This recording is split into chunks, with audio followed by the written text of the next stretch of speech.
in say du la a phong ta an ti o na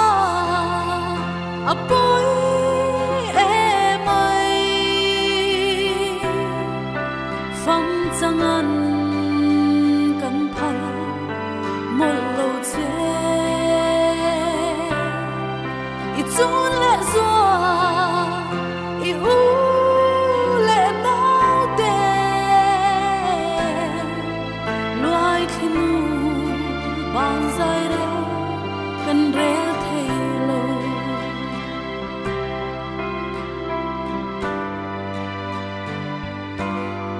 lai nat boy so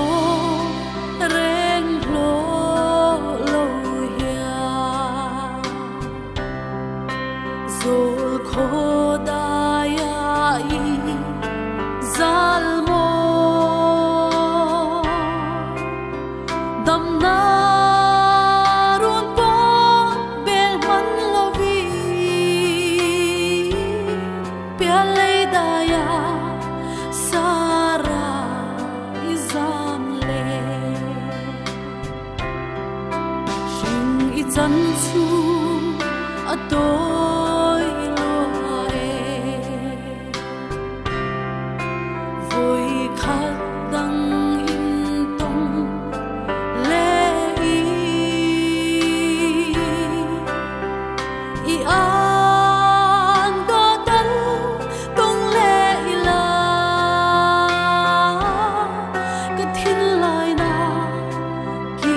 adam ma na o na a boy e mai phong chang an kan phal mol lo che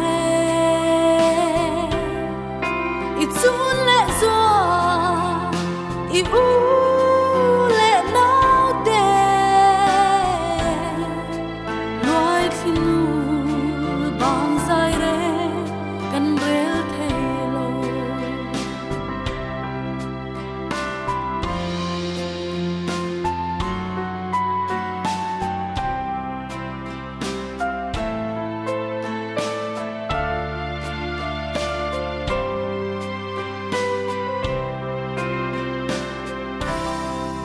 ngày a zual chi chung kim lai ni nil ni om long thin lai ya lal pa bua sai sa tuan rama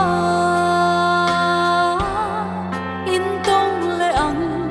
in chen to lo